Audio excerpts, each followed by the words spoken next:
And we're live. Episode 3, Launch Radio. How is everybody doing out there in the Facebook, Twitter, YouTube worlds? Also soon to Instagram. Does Instagram do live now? I guess they do, but I don't think you can do it from this OBS software that I use. Having done this now for a while, this is the third episode of this group that I've started, but I've been doing podcasts for quite some time now, as well as YouTube. You can see all those on my YouTube channel, all the ones from a couple years ago and before that.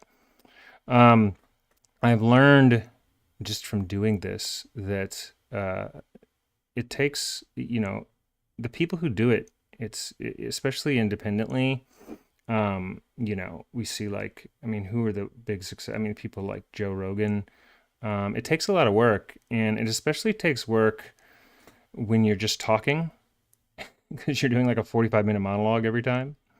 And I have a lot of background acting experience, just a lot of experience in my background doing acting, and you literally learn having been on stage and having been, countless films and memorizing lines. You learn to think on the fly a lot doing that stuff, and it certainly helped me get better at this just from doing that, from being on stage. I was an acting major in college, and from having to be in front of big audiences, and when you're acting, you're a character, so I would argue it's twice as hard as public speaking often, just because you have to, you're performing. It's much trickier, and I've done quite a bit of both. But you learn a lot from that, as far as how to kind of think on the fly in these things. And with me, especially having ADD, people like to do all this prep for their shows and such.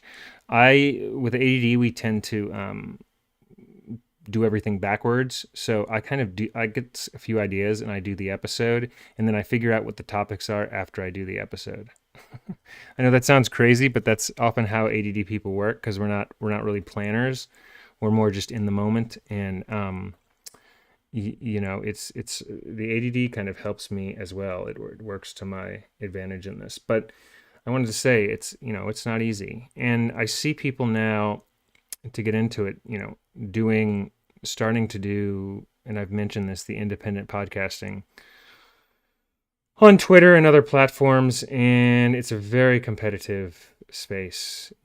People don't necessarily, I mentioned Tucker Carlson last week. Tucker is now doing it on Twitter. It doesn't necessarily translate over from when you've been on cable news, because you get graphics and you get all sorts of editing to your advantage. So it's a bit of a mystery why some people can just talk and be interesting. Joe Rogan has guests now, which makes him more interesting, and why some people, are better on cable news with the editing, and it really can vary person to person. So I think that's a very interesting, phenomenon happening. One thing that's interesting that I wanted to talk about in regards to what's happening with people trying to do that on Twitter. I know that Musk has now invited, he invited Don Lemon and Rachel Maddow, and I think I think it's good that he's reaching out to expand, Twitter, and to get more people involved, and to have, a wider scope. But the problem is he spends most of his time interacting on Twitter with people on one side, and when you do that, when you make that much of a show of it, the other people on the side that you're not interacting much with, it's maybe like 10 to 20%. He interacts with the left compared to the right.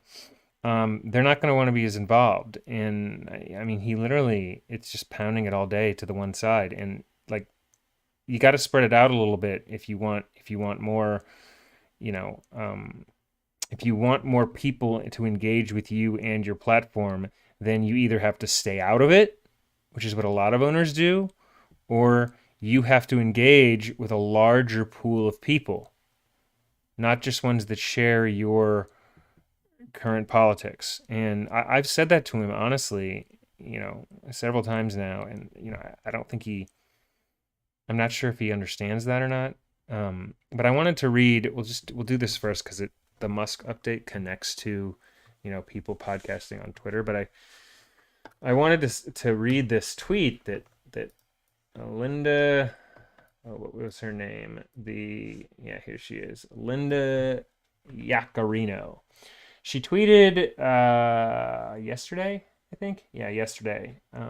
She's the new person that Musk brought in to, um, kind of help out build Twitter into this new world. And what's her exact role? Is she co-president or something of it? She's basically running with him. But she tweeted this long thread. I don't know if I'm gonna read it all to you, but she said, "Hello, Twitter. People keep asking me why Twitter, so I'll tell you. Elon knew space exploration and electric vehicles needed transformation, so he did it." Okay, right away. Yes, okay, so he did it.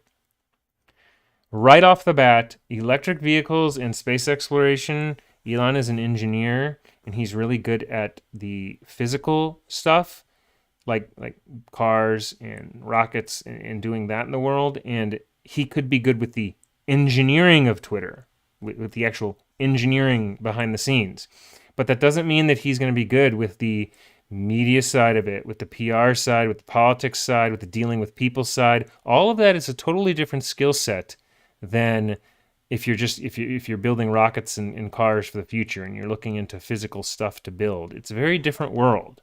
So I wouldn't make that comparison right away, is my first thing. And then she goes on to say, it's also becoming clear that the global town square needs transformation to drive civilization forward through the unfiltered exchange of information and open dialogue about the things that matter most to us. Have you ever been talking with someone particularly insightful and you thought you should have the freedom to speak your mind? We all should. Enter Twitter 2.0. Okay, what is Twitter 2.0? Twitter is on a mission to become the world's most accurate real-time information source and a global town square for communication. That's not an empty promise, that's our reality. When you start by wrapping your arms around this powerful vision, literally everything is possible. You have to genuinely believe and work hard for that belief. We have the opportunity to reach across the aisles, create new partnerships, celebrate new voices, and build something together that can change the world. From what I can tell so far, we're built for this. The success of Twitter 2.0 is all of our responsibility. We need to think big, we need to transform, we need to do it all together. Our first principles are questioning our assumptions and building something new from the ground up. It's rare to have the chance to put a future into the hands of every person, partner, and creator on the planet. That's exactly why I'm here with all of you. Let's dig our heels in 4 inches or flat and build Twitter 2.0 together. Okay, so that was her, first speech about Twitter. Okay, so I'm not really seeing a lot there. It's ambitious, but I don't really get it. Like, okay, Twitter 2.0, like we're all going to think big and we're in this together and let's go.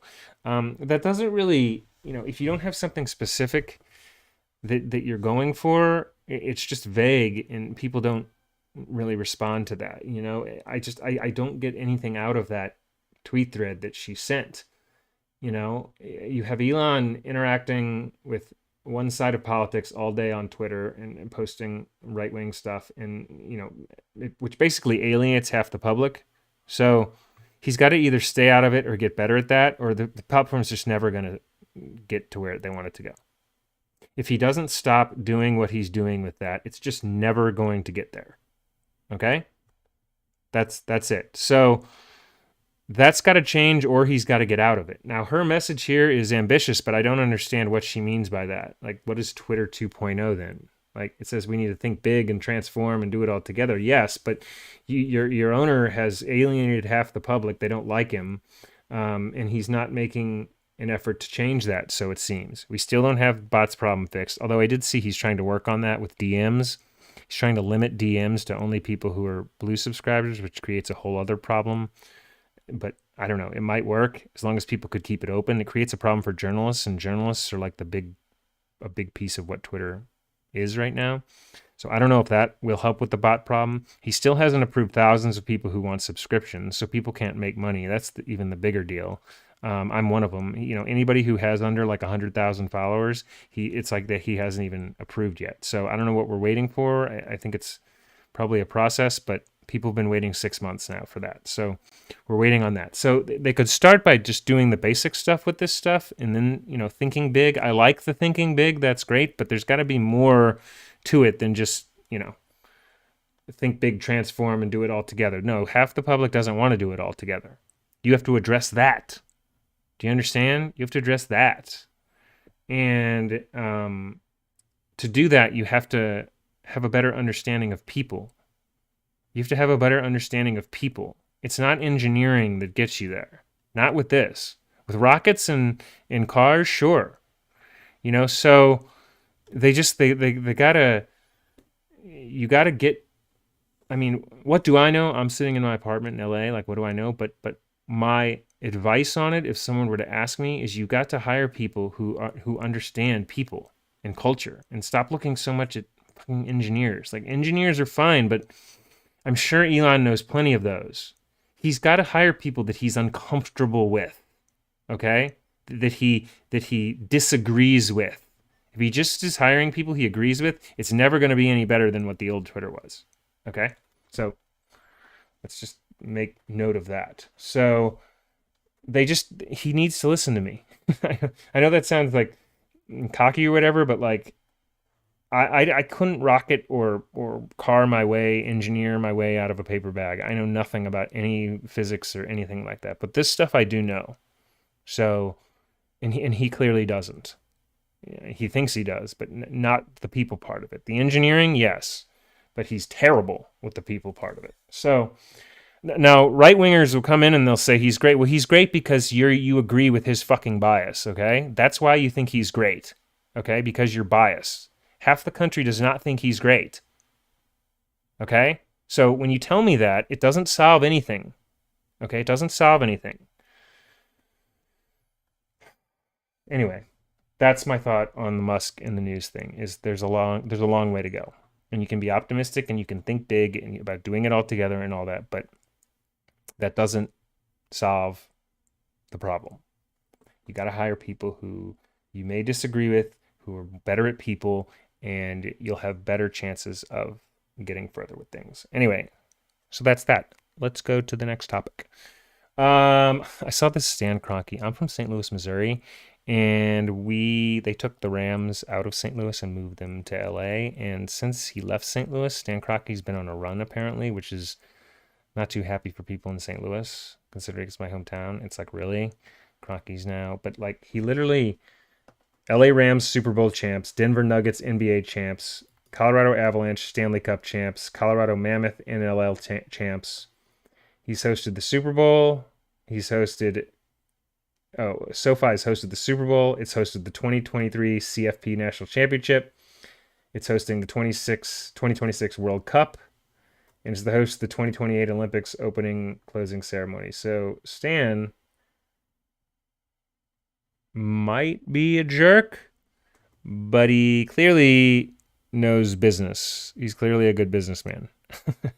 I hate to say it because personally, you don't have to like him and think he's a jerk, and he moved the Rams out of my hometown, but he moved them to where I am now, which I have no complaints about because I get to see the Rams now. They followed me here to LA, but he is, not well liked in St. Louis, and I have a lot of empathy for that because it's my hometown. Much love. It sucked. He made a business decision, and that's what happens. But hopefully, St. Louis will get an NFL team eventually. You're not as hated by the NFL as you think, St. Louis. I promise. You will be able to get an NFL team soon, and I'll go there and see a game. That'll be fun. Anyway. Kroenke, I wanted to mention. I wanted to touch on. Okay, I'm gonna try to keep it at 30 minutes today. Usually it goes close to an hour, but I want to keep these a little shorter. Also, I post clips from this throughout the week. You can see them on my Twitter, Facebook, Instagram, and YouTube, all of which are down here on the screen that you see here, right down here. Okay. I also want to have guests on here soon. So let's go to the next topic. Let's talk real quick about the insane amount of Trump coverage that people are having to witness now on your television. I've been talking about this on Twitter a lot, and the news networks whatever happened, I guess what happened was Trump took some documents and put them in his bathroom at Mar-a-Lago in Florida, and they were confidential documents. I don't know if they had like nuclear stuff in them or what, but he took them and they're in boxes in the bathroom. And I have so many questions about this because none of it makes any sense to me. And it just looks like people screaming about Trump taking boxes, and I don't understand anything going on with this. I don't understand.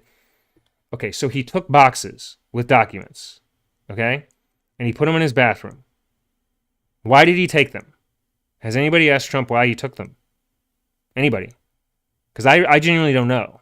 Because I'm trying to get to the bottom of it, and nobody can answer anything. They just want to scream about boxes. So, did anybody ask Trump why he has them? That's the first question. The second question is, why did he keep them in the bathroom and other places in his house? Like, what were these documents and what did he intend to do with them? Anyone. Bueller. That would be the second question. And the third question would be, okay, so he took the documents, he put them there. We don't know why he took them. We don't know exactly what the documents were, do we? They're like nuclear or something, or like nuclear secrets. So we don't know either of those questions. We don't know. We don't know why he took them. We don't know what the documents are. And has anybody asked Trump these questions? That's the next thing. And why did Trump not give them back? Does that make any sense? Like, I'm sorry, but I literally walk through the world confused, as I tell you every week, because none of this makes any sense to me. Okay, so if they wanted the documents back, why did they tell Trump they wanted them back? Or they just got mad and left? Like, I don't understand. Like, if he's taken documents, I don't understand why Trump wouldn't give it back if he wouldn't give it back, and why they didn't ask for them, or did they? But I'm pretty naive about the story. I don't know enough about what went on, but I wish somebody would fill me in, because it just looks like some people saw some secret documents, took some photos, and then left while Trump golfed. The documents are just sitting there. And is he willing to give them back to them? I don't know. Like, it's literally this stuff. It's like, I can't, like, I ask this stuff and it's like talking into the void. I just see news networks screaming about Trump documents. Okay. And I see Trump trumping, putting on his show. He's loving it. And it looks like a lot of weather and noise. It looks like literally just people talking about the weather, And then these news networks do hours and hours and hours and hours and hours and hours and hours of analyzing every little thing about what I just said without getting to the questions that I'm even asking. They're talking about like Trump fingerprints and, what kind of gasoline is in the car, and, what kind of, what did Trump have for breakfast, and what might happen to Trump and what might not happen to Trump, and when might it happen, or where might it happen, and how might it happen. And like, I don't give a fuck about any of that shit. I just want to know why he took them, what he was wanting to do with them, why he won't give them back, what he's being jailed for, and then just get to the bottom line. I don't need pundits like spinning in circles like this all day long. What is wrong with the news coverage of this? Like, what is wrong with it? Like, it literally looks like people, because none of them are getting these questions. It looks like everybody's lost it. Like, just get to the answer to the questions I just asked, and then move on to some more productive things. Because you know what? Trump is loving it. And finally, Jake Tapper and Nicole Wallace, they're now saying what I'm saying. Because now they were showing Trump celebrating his birthday today after the whatever he was doing, the trial thing where he said not guilty. They're at his birthday and they're showing that, and Trump is loving it. So because everybody can't stop talking about Trump, he's like getting more PR, and it's winding up his following even more, and it's going to make more people want to vote him, and it's just going to end up reinstalling him in the office of as the president. So I don't get it. I don't understand what they're doing with all this coverage. Like, it's 3 times the amount of coverage that's needed. There are 300. I tweeted this. There's 7 billion people on Earth and 350 million in the USA, and they're giving us a 24 fucking day of talking about this fucking guy. Okay, like literally the entire day you're talking about this. I don't care if it's an hour or two or even 3, but we don't need 12 hours of pundits analyzing. Do you think that's going to get the big ratings or something? You're helping him. You're being his PR people.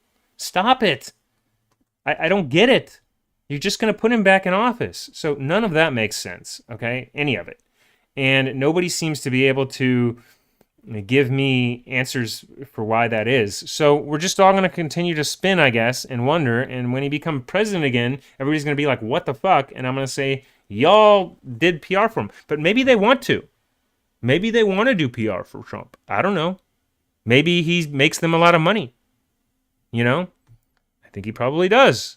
So the public needs to get smarter and just, the Trump reality show, and every time they ask Biden, he says no comment because he doesn't want any involvement in the Trump reality show. He wants no involvement. He has better things to do than this. And since this is all everybody wants to talk about, when you could focus on stuff Biden's doing, maybe, it just looks ridiculous. So that's all I have to say about that. Sorry about the rant, but it's just there's certain things today that are driving me, like, I'm just confused by a lot of them, to be quite honest. So that's all I have to say about that. Next topic. Okay, let's see where we're at now. Now, the next topic is, let's go to the psychedelics. I saw this article that said, can psychedelics cure? And it says this, let's move it over here. This New Yorker says yes, and this New Yorker says yes, and he's taking on Congress. So we have a New Yorker who thinks psychedelics can cure a lot, and he's taking on Congress. John Costas is a recovering alcoholic who turned his life around by using psychedelic-assisted therapy, a controversial healing method that Costas is rallying for support for Congress. Now, they've been trying to do this for a while with psychedelics. I know in California, there's been a lot of legislation and such. This particular article pertained to alcoholism, and there was a study that found that over 80% of participants given the psychedelic treatment immensely reduced alcohol consumption 8 months after the study began, as to just over 50% in the placebo group.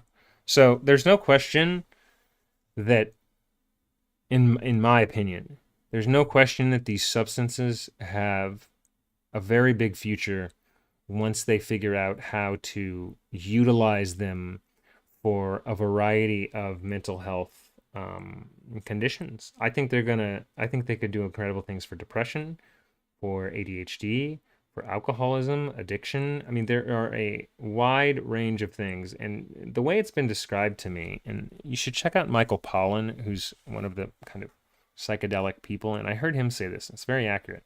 I'm curious if anybody's done them. Basically, what happens is, think of your brain like a drain to the bathtub, So it's like your brain is the bathtub. When you pull the drain, what psychedelics do is they pull the drain, so more stuff is coming out of this drain that blocks your brain. When you open the drain some, more stuff is coming into your perception that you couldn't see, either because your brain blocked it out, or because it's trauma that needs to be processed, or it's something spiritual that you need to see for your, emotions that are blocked out. So it opens the drain so you can see more. And if there's unprocessed trauma in somebody, I could see how opening it would allow them to see that and process it because their brain's blocking it. There's this system that Michael Pollan describes as like it's the remote something network. And it's like the orchestra conductor of your brain. And what happens is that goes quiet. Let me see if I can bring up the name of that network. It is called...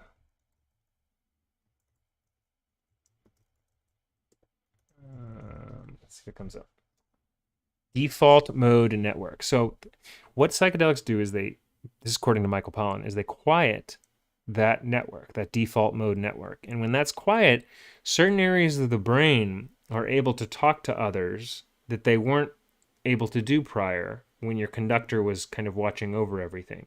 When that conductor's quiet, they communicate, and therefore it opens up pathways.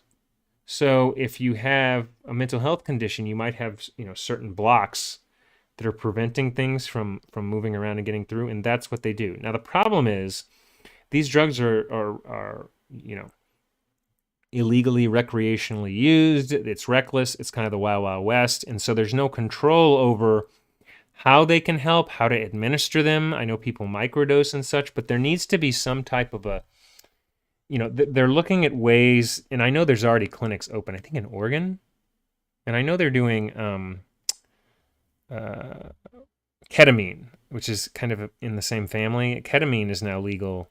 I know in California it is, but so psychedelics, it's coming, but they're still experimenting with how to administer these in a therapeutic way. Whether that's like you have a blindfold on and you have a guide with you, a psychedelic guide with you, getting you through whatever it is. But it's making a lot of progress, and it will soon start being legalized more and more. I think it is in like several counties, like Denver and Oakland maybe, and then I know in Oregon. I think Oregon it's legalized in, right? I think they're opening clinics there now. But anyway, that's going to be something. So you see how that could help certain mental health conditions, because if you've got blocks that are creating anxiety, they're still learning about what ADD and depression. And if you're able to see things in your perception that your brain was blocking, you can see how opening that up. I heard somebody say, I think it was Tim Ferriss, describe psychedelics as like lubricant for the brain, like oil for the brain. So if you've got a tight brain, which might create anxiety or whatever, if it then gives it oil and loosens it up, it's going to help you improve your mental health, because it gave it oil. It's, like making things, a lot of these mental health conditions, people speculate that it's because they're tight. It's because your brain is kind of locked. Your brain's locked in, and psychedelics help unlock a locked brain. So that is just fascinating. I mean, it is really, really extraordinary to think about where they could go with psychedelics, and they're almost there. And when that starts getting legalized, I think it could do a hell of a lot for mental health. I'm not a doctor. I'm not a psychologist. Talk to your local doctors about it, but my prediction is those will be legalized sooner than later, and they will help a lot with mental health when they're controlled and utilized in the correct way. So keep an eye on psychedelics. They're in the news a lot. They're coming. I feel like once they know how to utilize them properly with everything, that a lot of the current prescribed medications are going to become a thing of the past, because I feel like this treatment will work much quicker, and you won't have to take it every single day all the time. It's kind of like a power boost, like 10 times better than the others. I believe they will be. And that's not to say current drugs don't work. They do.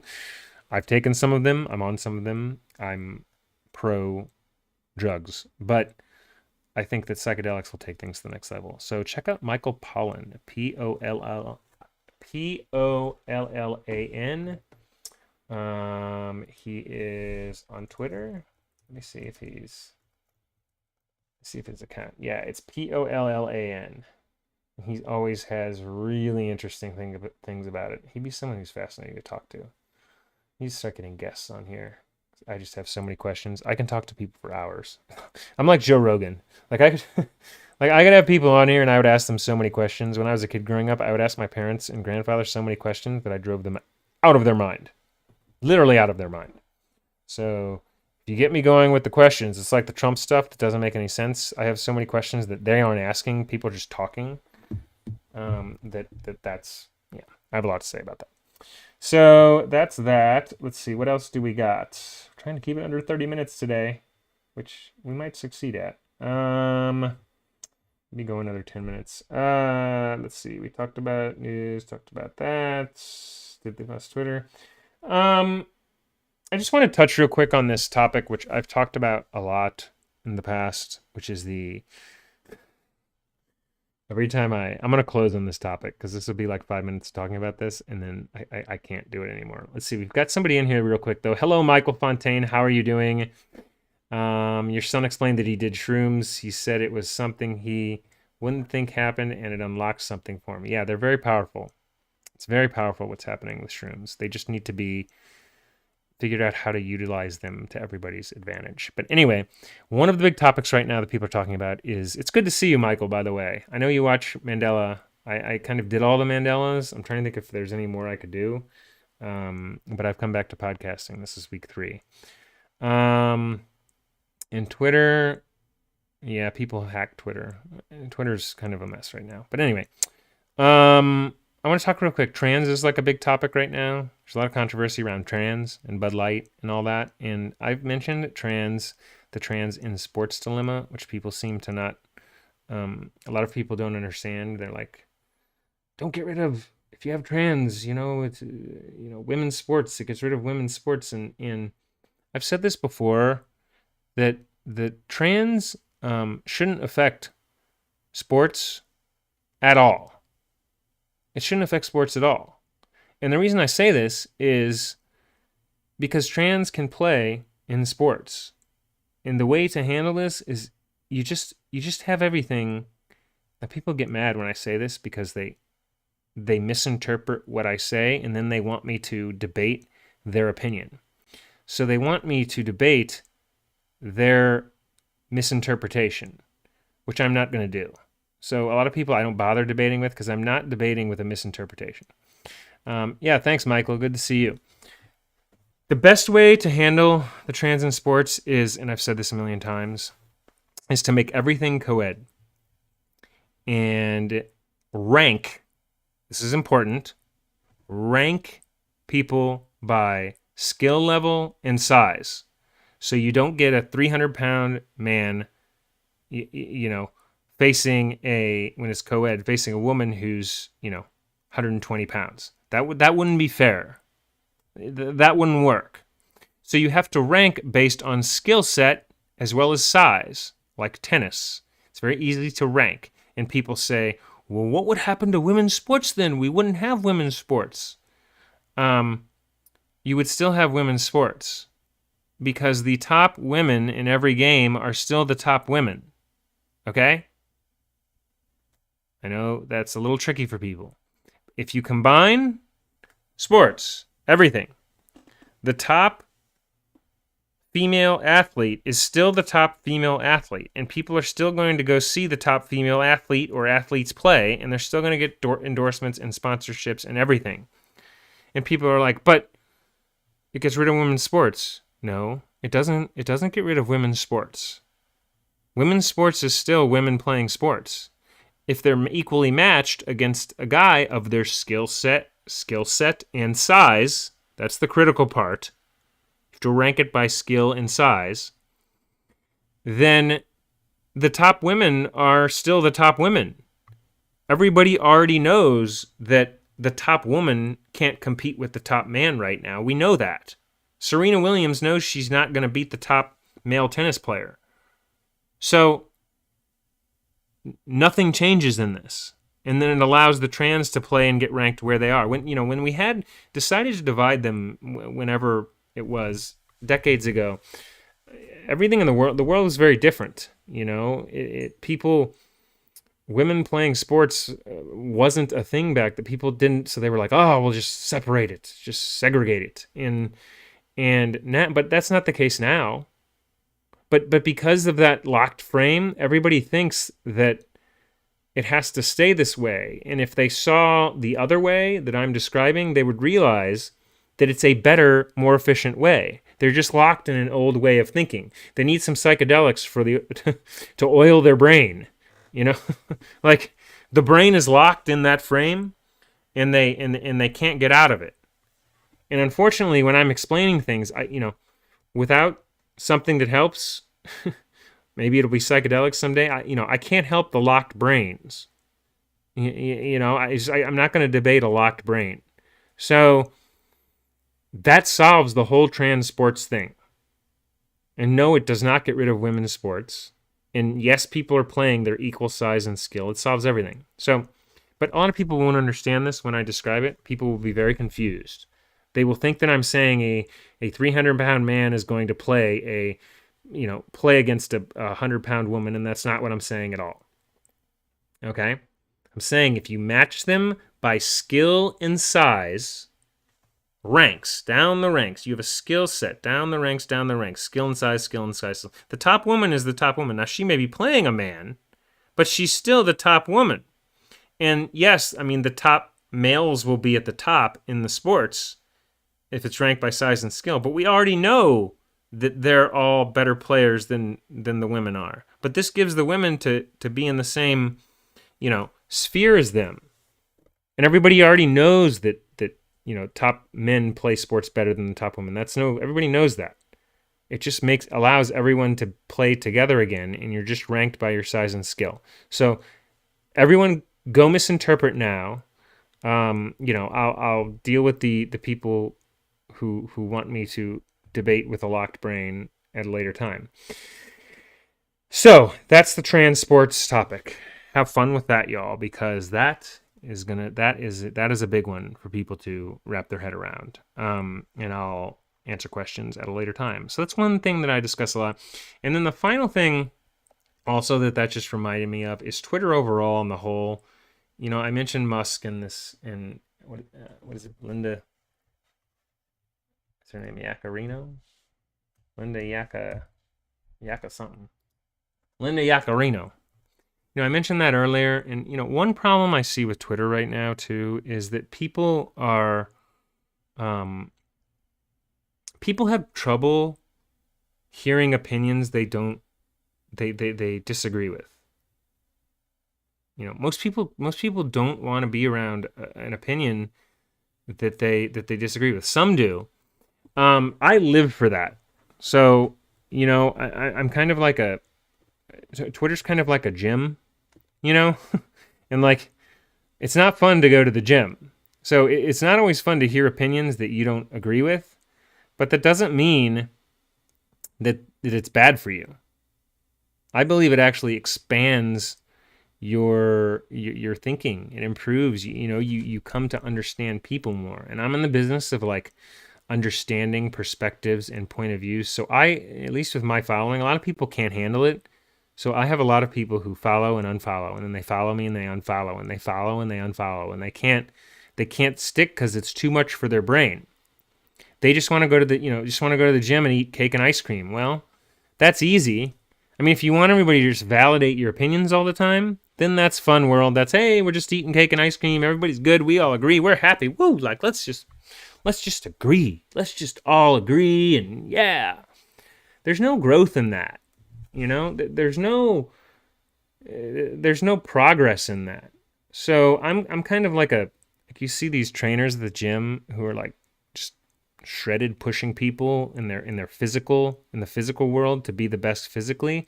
I kind of do that. I do that in the mental world, in the thinking about things, because I have no bounds with mine. I will hear any opinion. I will try to understand it, and I will give my perspective. And I believe in I do agree with Elon on that, with the court of public opinion, that hearing different perspectives. I think that is very important, as long as they're not, blatantly offensive and such. People often need to hear opinions they disagree with, and actually, people want to hear opinions they disagree with, because it creates it's drama. Like humans naturally crave that. Like, we want to be happy and everybody to agree with us, but subconsciously people go back for more conflict. They want to. And why do people debate? Does anybody ever ask that? Why do people debate? Why do people argue? Is it because you want to, I asked this on Twitter last night, is it because you want to prove your point to somebody and get them to agree with you? Or is it because you're trying to understand their perspective from your eyes, from your point of view? I think that's a very interesting question, because you have to ask yourself, why do you debate with people? You want them to take on, because on Twitter, at least 99% of the time, nobody changes their opinion. So what good do you think it's doing? Why are you doing that? Do people ever sit back and ask themselves these questions? Why do we debate? Why does anybody debate? Are you trying to get the other person to be like, oh, you know what? I agree with you. I was wrong. You were right. Ha ha ha. Because that rarely happens. And so I find that very interesting, that people like hang around and such on Twitter, and They disagree, but it's like Twitter's the new like running away from home. It's like people can't get off the platform because it's kind of addicting hearing opinions you disagree with, and it's good for you. It's like the when you go and you work out and you lift weights or you run or whatever. It's like endorphins, and it's putting in the brain. It's good for you. I really believe it's good for you, but you have to, you know, be mentally able to handle it. Just like in the gym. You can't go and just burst all your muscles out and hurt yourself and injure yourself. You have to be mature about it. So I think people on a subconscious level, at minimum, want to expand, but it's not always easy. It's a workout, I understand, but I live for that, and I will continue to do that. That's about all I got for today. So the Twitter gym is up and running. No cake and ice cream at the Twitter gym. We are pushing it. We're working it all day long, every day. Yeah, Twitter's $8 now, Michael. Yeah, it is. Yeah, it's good to see you back, man. Good to see you. Thanks you all for coming here. I think we kept it maybe at 30 minutes today, maybe 40, but a little bit shorter because almost an hour is getting long. I hope to eventually have guests on here. I know I've promised it before. I'll get some clips up this week. Episode 3 here at Launch Radio. We are the future, and the future is Launch Radio. Many more to come. Thank you all for being here today. Have a wonderful evening. Peace out.